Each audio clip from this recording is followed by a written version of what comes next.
خصوصیات حضرت فاروق اعظم رضی اللہ تعالیٰ عنہ، یہ آج ہمارا ٹاپک ہے اور ہم اس پہ بات کرنا چاہتے ہیں۔ تو دوستو، سب سے پہلی آپ کی خصوصیت یہ ہے کہ تمام صحابہ کرام مرید مصطفیٰ ہیں اور حضرت حضرت عمر فاروق رضی اللہ تعالیٰ عنہ تنہا آپ مراد مصطفیٰ ہیں، مراد مصطفیٰ صلی اللہ علیہ وآلہ وسلم ہے کہ باقی سب صحابہ خود چل کر حضور کے پاس آئے اور انہوں نے اپنے ارادے کے ساتھ آپ کا دین اختیار کیا اور آپ کے غلام بنے، مگر فاروق اعظم رضی اللہ تعالیٰ عنہ تنہا وہ ہے کہ جن کے لیے رسول اللہ صلی اللہ علیہ وسلم نے خود دعا کی اللہ تعالیٰ سے، اور اللہ سے مانگ کر جس کو حاصل کیا محمد مصطفیٰ نے صلی اللہ علیہ وسلم، وہ ہے حضرت فاروق اعظم۔ اللہ تعالیٰ سے دعا کی کہ مولا پاک، اگر تو چاہتا ہے کہ تیرا دین غالب آ جائے اور تیرے دین کا ڈنکا چار دانگے عالم میں بج جائے، تو پھر عمر جیسے شخص کو میری جھولی میں ڈال دے۔ تو یہ رسول پاک صلی اللہ علیہ وسلم نے دعا فرمائی، اللہ تعالیٰ نے اس دعا کو اس شان سے قبول کیا کہ حضرت عمر فاروق رضی اللہ تعالیٰ عنہ، جو کہ اپنے خیال کے اندر نبی علیہ الصلوۃ والسلام کو شہید کرنے کے لیے نکلے تھے، مگر اللہ تعالیٰ کا کرنا کیا ہوا کہ انہوں نے خود آ کر اپنا سر آپ کے قدموں میں رکھ دیا۔ وہ جو سر لینے کے لیے آ رہا تھا، اس نے اپنا سر آپ کے قدموں میں پیش کر دیا۔ تو یہ سرکار کی دعا کا اثر ہے، اور اس پر میرے پاس یہ سنن ابن ماجہ کی حدیث ہے۔ سنن ابن ماجہ کی حدیث نمبر 105 ہے۔ عن ہشام بن عروۃ عن ابیہ عن عائشۃ قالت قال رسول اللہ صلی اللہ علیہ وسلم اللہم اعز الاسلام بعمر بن الخطاب خاصۃ، کہ رسول اللہ صلی اللہ علیہ وسلم نے دعا فرمائی، جناب عائشہ صدیقہ سے روایت ہے، دعا فرمائی کہ اے اللہ، اسلام کو عزت دے دے عمر بن خطاب کے ساتھ، خصوصاً میں خصوصی طور پر اے اللہ تجھ سے دعا مانگتا ہوں کہ عمر کو اسلام کی نعمت سے سرفراز کر دے، اسلام کے دامن میں عمر کو ڈال دے، پھر اے اللہ تیرا دین عزت والا ہو جائے گا، تیرے دین کو عزت کے چاند لگ جائیں گے۔ تو یہ آپ کی ایسی خصوصیت ہے کہ جو کسی دوسرے صحابی میں نہیں ہے۔ صدیق اکبر ہوں، عثمان غنی ہوں، حیدر کرار ہوں، عشرہ مبشرہ ہوں، اہل بدر ہوں، مہاجرین ہوں، انصار ہوں، اہل بیت رضوان ہوں، کوئی ہوں، یہ خصوصیت صرف جناب عمر فاروق رضی اللہ تعالیٰ عنہ کی ہے کہ نبی علیہ الصلوۃ والسلام نے ان کو اللہ سے مانگ کر حاصل کیا، اور یہ چیز کتب شیعہ کے اندر بھی پائی جاتی ہے، لیکن وہاں انہوں نے اس کو بگاڑ دیا ہے۔ چنانچہ تفسیر صافی اٹھا کر دیکھ لو کہ جو قرآن پاک کی آیت ہے کہ اللہ تعالیٰ ارشاد فرماتا ہے کہ لا تتخذ المضلین عضدا، کہ گمراہ گروں کو اپنا ساتھی نہ بناؤ، اپنا مددگار نہ بناؤ۔ اس کا شان نزول یہ لکھا ہوا ہے کہ حضور صلی اللہ علیہ وسلم نے دعا کی اللہم اعز الاسلام بعمر بن الخطاب، اے اللہ عمر بن خطاب کے ذریعے دین کو عزت عطا فرما۔ تو یہ شیعہ مفسر لکھ رہا ہے کہ اللہ نے یہ پھر اس کے بدلے میں آیت اتاری کہ اے نبی، گمراہوں کو اپنا مددگار نہ پکڑ، لا حول ولا قوت الا باللہ۔ دیکھو کس طرح معاملے کو بگاڑا ہے کہ یہ تو حضور صلی اللہ علیہ وسلم پر بہت بڑا اعتراض ہو گیا کہ آپ جانتے ہی نہیں ہیں کہ آپ کس کے لیے دعا کر رہے ہیں، اور پھر اللہ تعالیٰ گویا آپ کو ڈانٹ رہا ہے کہ ایسا مت کرو۔ تو یہ حضور علیہ الصلوۃ والسلام کی فراست پر اعتراض ہے۔ آپ کا تو ارشاد ہے کہ اتقوا فراست المؤمن فإنه ينظر بنور اللہ، مومن کی فراست سے ڈرو، وہ تو اللہ کے نور سے دیکھ لیتا ہے۔ جب مومن کی یہ فراست ہے، نبی پر ایمان لانے والے سچے مومن کی یہ فراست ہے کہ وہ نور الہی سے سینوں کا مطالعہ کر لیتا ہے، تو امام الانبیاء محبوب خدا صلی اللہ علیہ وسلم کی فراست کا کیا کہنا ہوگا، آپ کی فراست کا کیا عالم ہے۔ تو آپ دعا کر رہے ہیں کہ اسلام کو عزت دے دے عمر کے ذریعے، اور دیکھو کہ آگے سے بات بنانے والا کس طرح بات بنا رہا ہے۔ تو اللہ تعالی ہدایت دے ان لوگوں کو، لیکن یہ وہ جو حقیقت ہے وہ اپنی جگہ پر ہے کہ حضور صلی اللہ علیہ وسلم نے جناب عمر فاروق کو اللہ سے مانگ کر حاصل کیا ہے، اور پھر کیسی عزت ملی۔ ذرا سوچو، پھر اندازہ کرو کہ حضور کا کہنا، حضور کی یہ دعا برحق ہوئی کہ نہ ہوئی، عزت ملی پھر اسلام کو کہ نہ ملی۔ تو جناب میں یہ باتیں آپ کو ساتھ ساتھ میں شیعہ کتب سے بھی دکھانا چاہتا ہوں، بلکہ یہاں ایک اور حدیث بھی ساتھ میں پہلے سن لیں۔ ابن ماجہ شریف کی ہی حدیث ہے، جو حدیث نمبر 103 ہے ابن ماجہ کی، سنن ابن ماجہ کی۔ عن ابن عباس قال لما اسلم عمر، کہتے ہیں کہ جب حضرت عمر فاروق اسلام لائے، نازل جبریل اترے، فقال یا محمد، کہا اے محمد صلی اللہ علیہ وسلم، لقد استبشر اہل السماء باسلام عمر، یا رسول اللہ آج آسمان کے فرشتے عمر کے اسلام لانے پر خوشیاں منا رہے ہیں، ایک دوسرے کو مبارک بادیاں دے رہے ہیں کہ مبارک ہو، آج عمر جیسا شخص اسلام لایا ہے کہ جس کے آنے سے اسلام کے لیے فتوحات کے دروازے کھل جائیں گے، جس کے اسلام لانے کا یہ اثر ہوگا کہ دین کا ڈنکا ہر طرف بچ جائے گا۔ تو وہ مبارکبادیاں دے رہے تھے۔ یہ بھی حدیث پیش نظر رہے۔ اور پھر دین کو کیسی عزت ملی، تو یہ میرے سامنے یہ حملہ حیدری ہے، حملہ حیدری، یہ اہل تشیع کی کتاب ہے۔ مرزا محمد رفیع مشہدی ایرانی فارسی شاعر ہے، اور اس نے پوری تاریخ اسلام، حضور صلی اللہ علیہ وسلم کی سیرت مبارکہ شعروں کے اندر، فارسی اشعار کے اندر بیان کیا، اور اس کے اندر وہ حضرت عمر کے اسلام لانے کے واقعہ کو اس نے جس کمال انداز سے پیش کیا ہے، وہ بڑی خوبصورت بات ہے، وہ میں آپ کے سامنے رکھنا چاہتا ہوں۔ کہ وہ کہتا ہے کہ وہ سارا واقعہ کہ جب حضرت عمر گھر آئے، دیکھا کہ آپ کی ہمشیرہ مسلمان ہے، تو ہمشیرہ کو مارنا شروع کر دیا، اور انہوں نے کہا کہ جتنا مار لو ہم دین نہیں چھوڑیں گے۔ تو کہا پھر تم کیا پڑھ رہے تھے؟ تو وہ لائے اور قرآن کی وہ آیات جب پڑھ کر سنائی، تو شیعہ شاعر کہتا ہے، صفحہ نمبر 13 حملہ حیدری کا، دلش زاں شنیدن بسے نرم شد، ز سودائے اسلام سرگرم شد، کہ حضرت عمر کا دل قرآن کے سننے سے نرم پڑ گیا، اور اسلام لانے کا ان کے اوپر جذبہ غالب آ گیا، اور کہنے لگے کہ عمر گفت دیگر بخوائی کلام، بگفتاد نگریست زیم میں بجام، کہ مجھے یہ کلام دوبارہ پڑھ کر سناؤ۔ بار بار سنتے تھے اور بار بار ان کے اوپر حال طاری ہوتا تھا۔ تو آگے سارا لکھتے ہیں کہ پھر جب وہ حضور صلی اللہ علیہ وسلم کے پاس پہنچے تو کیا ہوا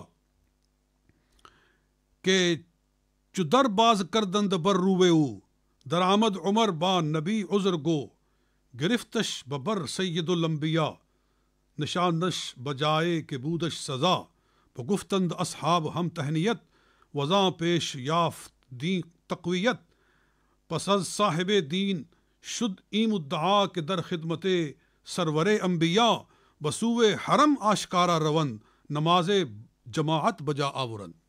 سبحان اللہ۔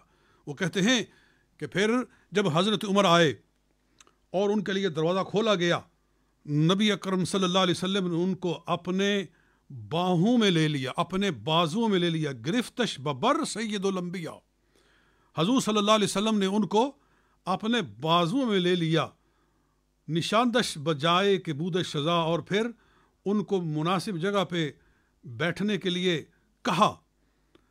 تو صحابہ کرام مبارک بادیاں دینے لگے، وہ گفتند اصحاب ہم تہنیت، وزاں بیشتر یافت دین تقویت، اور آپ کے اسلام لانے سے دین کو بہت زیادہ قوت حاصل ہوگی۔ یہ شیعہ شاعر کہہ رہا ہے، اور پھر کہتا ہے کہ پس از صاحب دین شدت ای مدعا، کہ در خدمت سرور انبیاء۔ اس کے بعد صحابہ کرام کا یہ مدعا ہوا کہ رسول پاک صلی اللہ علیہ وسلم کی خدمت سے اٹھے، بسوئے حرم آشکارا رون، کہ حرم میں پہنچے، نماز جماعت بجا آورن، اور وہاں جا کر حرم میں کھڑے ہو کر نماز با جماعت ادا کرے۔ رسیدی سخن چو بگوش رسول، ز خیر البشر یافت عز و قبول۔ جب رسول پاک صلی اللہ علیہ وسلم کو یہ پتہ چلا کہ صحابہ کرام حرم میں جا کر نماز پڑھتے ہیں، تو نبی اکرم صلی اللہ علیہ وسلم کو یہ بات بہت پسند آئی کہ بالکل آج حرم میں چل کر نماز پڑھتے ہیں۔ مطلب یہ ہے کہ اس سے پہلے جو لوگ مسلمان تھے 1:40، وہ چھپ کر نماز ادا کر رہے تھے دار ارکم کے اندر، وہ خفیہ طریقے سے نماز پڑھ رہے تھے، باہر نکل کر نماز نہیں پڑھی جا سکتی تھی۔ تو پھر جب عمر فاروق اسلام لائے تو شیعہ شاعر مرزا محمد رفیع مشہدی ایرانی کے الفاظ سنو، وہ کہہ رہا ہے کہ دین کو تقویت اتنی حاصل ہوئی کہ صحابہ کرام نے کہا آج نماز جا کر حرم میں پڑھنی ہے۔ تو آگے انہوں نے عنوان بنایا، اولین نماز گزاری حضرت خیر الانام در مسجد الحرام، کہ سب سے پہلی نماز جا کر حرم میں پڑھنا رسول پاک صلی اللہ علیہ وسلم کا، یہ انہوں نے اوپر عنوان بنایا ہے۔ اور پھر آگے جا کر وہ ساری انہوں نے بڑی نقشہ کھینچا ہے کہ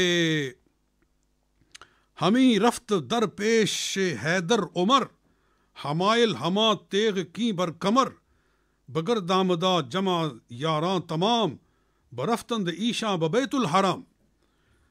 کہ رسول پاک صلی اللہ علیہ وسلم کے سامنے حضرت حیدر کرار چل رہے تھے، اور ان کے آگے آگے فاروق اعظم چل رہے تھے، اپنے ایمان کا اعلان کر رہے تھے کہ مکے والوں سنو، عمر ابن خطاب ایمان لے آیا ہے۔ تو کہتے ہیں حمائل کنا تیغ کھیں بر کمر، اور وہی تیغ اپنے گلے میں ڈالی ہوئی تھی، بگر دامدا جمع یاراں تمام، اور تمام صحابہ کرام بھی ساتھ میں ایک قافلے کی شکل میں ایک جلوہ میں چل رہے تھے۔ برفتند ایشاں بیت الحرام، یہ سارے لوگ بیت الحرام میں پہنچے۔ صدا از حرم تا بعرش مجید، برآمد چکردند در موکب پدید، جی جو دیدند کفار زی گونہ حال، نمودند باہم بسی قیل و قال۔ جب کفار نے یہ حال دیکھا، کہتے ہیں کہ صدا از حرم تا بعرش مجید، یعنی جب عمر فاروق اسلام لا کر حضور صلی اللہ علیہ وسلم کو اور صحابہ کرام کو لے کر آگے آگے چلتے ہوئے جب حرم میں پہنچے، تو حرم سے ایک صدا اٹھی جو عرش مجید تک پہنچی، کہ کفار اس میں حیران و پریشان تھے اور بسے کیلو قال کر رہے تھے کہ یہ کیا ہو گیا ہے۔ عمر کرد اسلام خود آشکار، پسانگا بہو گفت اے نابکار، ہراں کس شما جنبدس جائے خیش، ببینت سرے خیش بر پائے خیش۔ حضرت عمر نے کیا نعرہ لگایا، فرمایا عمر کرد اسلام خود آشکار۔ حضرت عمر نے اپنا اسلام جب کھول کر رکھا لوگوں کے سامنے، تو پھر فرمایا او نابکارو، یعنی او ذلیلو، کفار سے کہا ہراں کس شما جنبدس جائے خیش، جو شخص بھی تم میں سے جنبش کرے گا، میرے سامنے آنے کی کوشش کرے گا، ببینت سرے خیش بر پائے خیش، وہ اپنا سر کٹا ہوا اپنے پیروں میں دیکھے گا، خبردار کوئی سامنے آئے۔ تو کہتے ہیں پھر کسی کو جرت نہ ہوئی، کسی لومڑی کو، کسی گیدڑ کو، کہ اللہ کے اس بفرے ہوئے شیر کے سامنے آئے. سب دم دبا کر بھاگ گئے اور بلوں سوراخوں میں چوہوں کی طرح داخل ہو گئے. اور نبی اکرم صلی اللہ علیہ وسلم نے اپنے یاروں کے ساتھ، جناب حیدر کرار کے ساتھ، جناب عثمان غنی کے ساتھ، جناب صدیق اکبر کے ساتھ، بلال حبشی کے ساتھ اور دیگر یاروں کے ساتھ حضور صلی اللہ علیہ وسلم نے حرم میں جا کر پہلی مرتبہ کھلا کر نماز ادا کی. اور یہ کون بیان کر رہا ہے؟ یہ مرزا محمد رفیع شیعہ ایرانی، یہ اس کی زبان سے یہ سارے اشعار میں نے آپ کو پڑھ کر سنائے ہیں. تو پھر دین کو عزت ملی کہ نہ ملی میرے دوستو؟ مجھے بتاؤ. کہ یہی دعا کی تھی رسول پاک صلی اللہ علیہ وسلم نے. مطلب یہ ہے کہ جناب فاروق اعظم کے میں خصائص سعود کے ساتھ بیان کر رہا ہوں، خصائص. تو ان میں سے پہلا تو یہ ہے کہ حضور نے ان کے لیے دعا فرمائی، اور پھر ان کی گویا یہ بھی ایک خصوصیت ہو گئی کہ ان کے اسلام لانے کی وجہ سے پہلی مرتبہ تمام مسلمانوں نے حرم میں جا کر جماعت کے ساتھ نماز ادا کی. اور یہ پہلی نماز با جماعت تھی تاریخ اسلام کے اندر جو حرم کعبہ میں ادا کی گئی، اور وہاں سے لے کر عظمت اسلام کی بنیاد رکھ دی گئی. تو یہ بھی ان کی ایک خصوصیت ہے. اور الحمدللہ میں نے اس کو ایک شیعہ شاعر کی زبان سے پیش کر کے مجال انکار کو ختم کر دیا ہے کہ کوئی انکار نہیں کر سکتا اب اس سے. اور پھر آگے سنو. آپ کی خصوصیات میں سے یہ بھی ہے کہ یہ جو شراب حرام ہوئی، اللہ نے جو حرمت شراب کا اعلان فرمایا، قرآن میں آیتیں نازل کی، تو یہ کس کی رائے پر ہوا؟ یہ سیدنا فاروق اعظم رضی اللہ تعالیٰ عنہ کی رائے پر ہوا. تو یہ بات بھی میں آپ کو ایک شیعہ مصنف کی زبان سے پیش کرتا ہوں. جی، یہ میرے پاس ہے ناسخ التواریخ. یہ ناسخ التواریخ جو ریڈش کلر کی ہے نا، یہ نبی اکرم صلی اللہ علیہ وسلم کے حالات پر ہے. ناسخ التواریخ ایک ہی آدمی کی جو ہے نا سیریز ہے. ایک ناسخ التواریخ ہے حضور صلی اللہ علیہ وسلم کے بارے میں، یہ بھی 4 جلدوں میں ہے. یہ میرے پاس ساری موجود ہیں. تو پہلے میں اس میں سے ایک حوالہ لاتا ہوں. تو یہ ناسخ التواریخ احوال حضرت رسول صلی اللہ علیہ وسلم، اس میں سے یہ دوسری جلد ہے. اور اس کا صفحہ نمبر میرے سامنے 56 اور 57 ہے. وہ کہتے ہیں کہ قرآن میں پہلے یہ آیت نازل ہوئی تھی کہ یسألونک عن الخمر والمیسر قل فیہما اسم کبیر ومنافع للناس واسمہما اکبر من نفعہما، کہ لوگ آپ سے شراب اور جوئے کے بارے میں پوچھتے ہیں تو آپ فرمائیے کہ ان میں گناہ بھی ہے اور ان میں فوائد بھی ہیں، لیکن ان کا جو گناہ ہے، یعنی ان کا جو نقصان ہے، وہ ان کے نفع سے بہت بڑا ہے. یہ سورہ بقرہ کی آیت ہے، آیت نمبر 116. جب یہ آیت نازل ہوئی تو عمر بن الخطاب بعد از اصغاء کلمات گفت. یہ کلمات سن کر، یہ آیت سن کر حضرت عمر نے دعا کی، اللہم بین لنا بیانا شافیا فی الخمر، اے اللہ ہمیں شراب کے بارے میں بیان شافی عطا فرما. یعنی اس میں ابھی گنجائش ہے، کیونکہ حرام نہ کی گئی. یہ کہا گیا کہ اس کا نقصان زیادہ ہے، نفع تھوڑا ہے، تو حرام نہ کیا گیا. یہ پہلے آیت نازل ہوئی. اس وقت حضرت عمر نے دعا کی، اے اللہ اس بارے میں شافی بیان عطا فرما.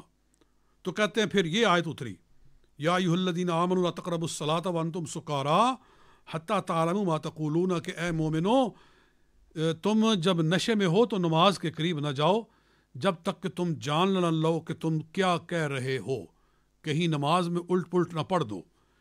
یہ آیت نازل ہوئی. پھر حضرت عمر کے کہنے پر، حضرت عمر کی دعا پر یہ آیت نازل ہوئی، سورہ نساء کی یہ آیت کہ نماز کے قریب نہ جاؤ نشے میں. یہ سورہ نساء کی آیت نمبر 46 ہے.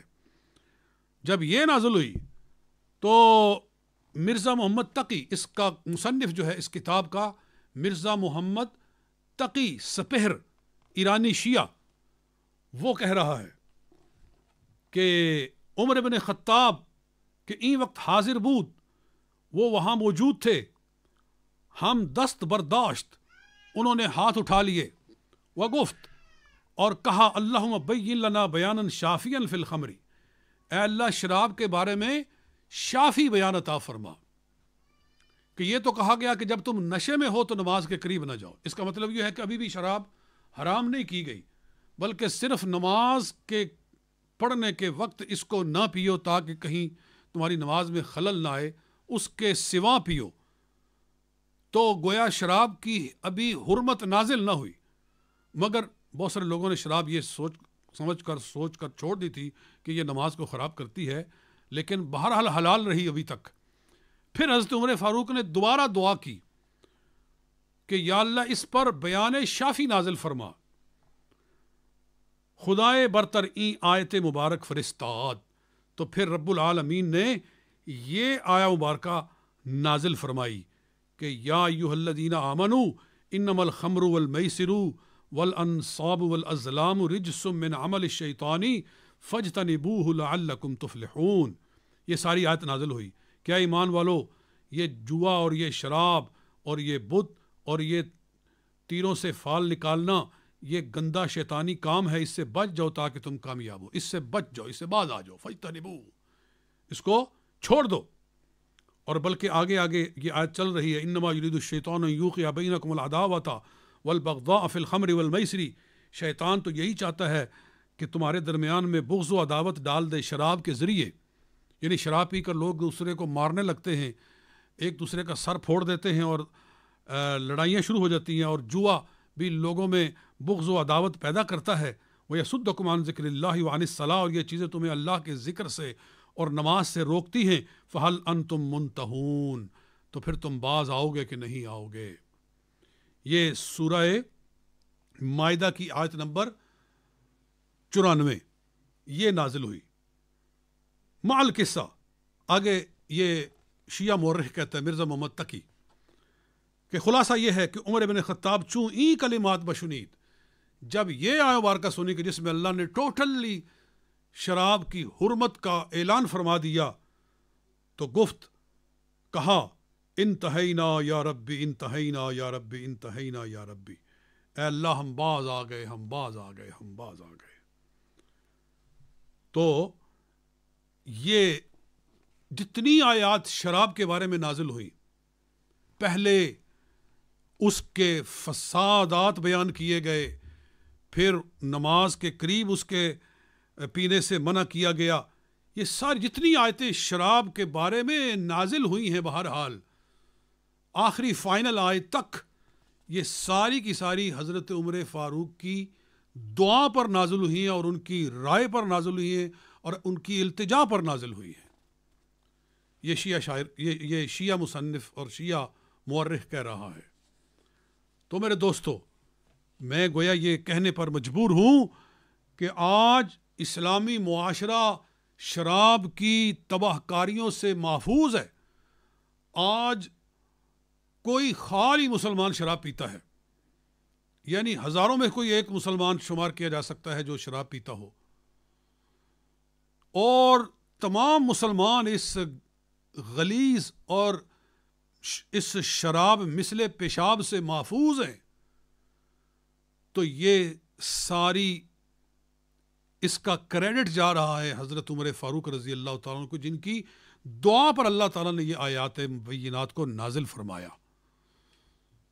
تو یہ شان ہے حضرت فاروق اعظم رضی اللہ تعالیٰ عنہ کی کہ وہ دعا کرتے ہیں، خدا قرآن میں آیتیں نازل فرماتا ہے، ان کی رائے پر قرآن نازل ہوتا ہے، وہ رائے پیش کرتے ہیں کہ حضور ایسے ہونا چاہیے، اللہ تعالیٰ اسی طرح قرآن نازل فرماتا ہے۔ اور حضرت امام سیوطی علیہ الرحمہ نے ایک پورا رسالہ لکھا ہے قطف الثمر فی موافقات عمر، انہوں نے ثابت کیا ہے کہ قرآن پاک کی 18 سے زائد وہ آیات ہیں جو حضرت عمر فاروق رضی اللہ تعالیٰ عنہ کی رائے پر اور ان کے خیال پر اللہ نے نازل فرمائی۔ تو اچھا، ایک اور بڑی خوبصورت بات میں آپ کے سامنے رکھنا چاہتا ہوں، وہ بھی شیعہ کتابوں سے اسی رو میں چلتے ہوئے کہ ان کی رائے پر قرآن نازل ہوتا تھا۔ بدر میں جب قیدی گرفتار ہو کر آئے، 70 قیدی بڑے بڑے سرداران قریش جب گرفتار ہوئے تو ان کے بارے میں نبی علیہ الصلوۃ والسلام نے صحابہ کرام سے مشورہ لیا کہ ان کے بارے میں اب کیا کیا جائے۔ تو حضرت ابو بکر صدیق رضی اللہ تعالیٰ عنہ کا یہ مشورہ تھا کہ ان سے فدیہ لے کر ان کو چھوڑ دیا جائے، اور حضرت عمر رضی اللہ تعالیٰ عنہ کی رائے ان کے بارے میں بڑی سخت تھی، بڑی پرجلال تھی۔ کہاں، یہ میں کتاب پیش کر رہا ہوں، تفسیر مجمع البیان، یہ تفسیر آپ دیکھ رہے ہیں مجمع البیان فی تفسیر القرآن۔ اس کا مصنف کون ہے؟ امین الاسلام ابو علی الفضل الحسن الطبرسی۔ جی، یہ علامہ طبرسی ابو علی حسن طبرسی من اعلام القرن السادس الہجری، یہ 6 ہجری کے بڑے علماء میں سے یہ اس کے ٹائٹل پہ لکھا ہوا ہے۔ اور یہ چھپی کہاں سے ہے؟ مؤسسۃ العالمی للمطبوعات، بیروت۔ یہ بیروت میں شیعوں کا بہت بڑا یہ پبلشنگ ادارہ ہے، وہاں سے یہ چھپی ہے۔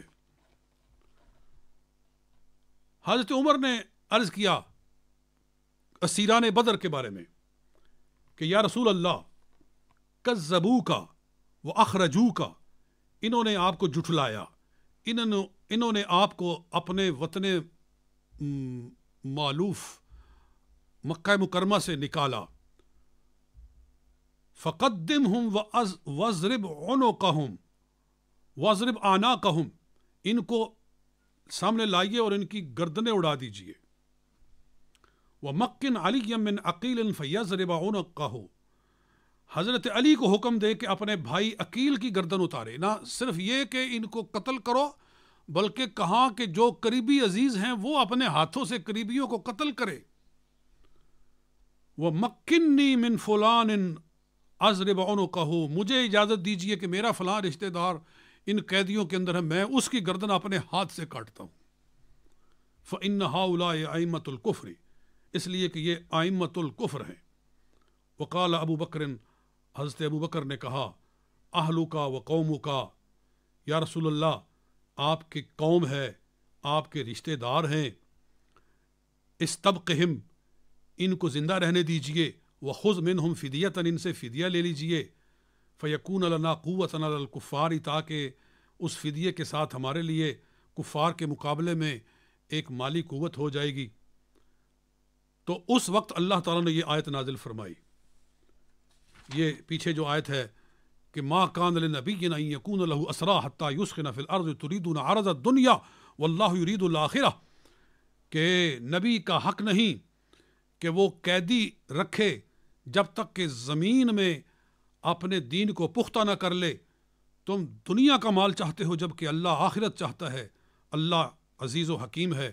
اور آگے فرمایا، اگر اللہ کی طرف سے فیصلہ نہ ہو چکا ہوتا کہ صحابہ کرام مغفور ہیں، لمسکم فیما اخذتم عذاب عظیم، تو تم نے جو فدیہ لیا ہے بدر کے قیدیوں سے، اس پر تمہیں عذاب پہنچتا۔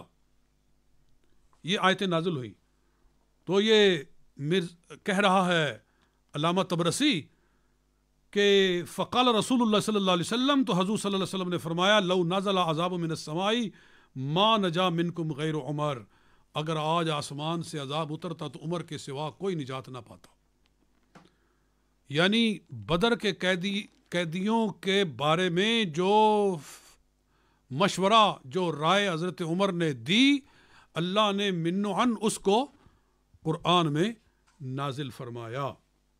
جی، تو یہ ہے حضرت عمر فاروق رضی اللہ تعالیٰ عنہ کا مقام۔ اس لیے حضور صلی اللہ علیہ وسلم فرمایا کرتے تھے کہ ان اللہ تعالی قد جعل الحق علی لسان عمر، کہ بے شک اللہ تعالیٰ نے عمر کی زبان پر حق رکھ دیا ہے۔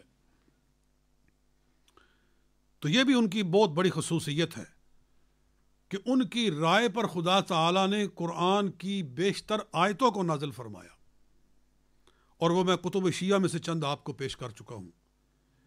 اس کے سوا بھی قرآن کی بہت ساری آیات ہیں، جیسے وَاتَّخِذُوا مِن مَقَامِ إِبْرَاهِيمَ مُصَلًّى، کہ مقام ابراہیم کو جائے نماز بناؤ، یعنی اس کے سامنے نماز پڑھو۔ یہ حضرت عمر نے عرض کیا تھا کہ الا نتخذہ مصلاً، یا رسول کیا ہم یہاں اس کو یہاں نماز نہ پڑھا کریں؟ تو اللہ نے قرآن نازل فرما دیا کہ واتخذوا من مقام ابراہیم مصلی، یہ حضرت عمر فاروق کی رائے پر نازل ہوئی۔ پھر حضور صلی اللہ علیہ وسلم کی بیویوں کے لیے حجاب کی آیتیں نازل ہوئی کہ اذا سألتموہن متاعا فاسألوہن من وراء حجاب۔ یہ آیت کس کی رائے پر نازل ہوئی؟ حضرت عمر فاروق رضی اللہ تعالیٰ عنہ کی رائے پر۔ اور ہاں، وہ مجھے بھی یاد آ رہا ہے کہ جب رئیس المنافقین عبداللہ بن ابی بن سلول مرا تو نبی علیہ الصلوۃ والسلام اس کا جنازہ پڑھنے کے لیے کھڑے ہوئے، تو حضرت عمر نے پیچھے سے دامن پکڑ کے کھینچا، کہا کہ اس کا جنازہ پڑھنے لگے ہیں، جس نے یہ کیا، جس نے یہ کیا، جس نے یہ کیا۔ فرمایا مجھے اللہ نے روکا نہیں ہے ابھی، جب اللہ تعالیٰ روک دے گا تو میں نہیں پڑھوں گا۔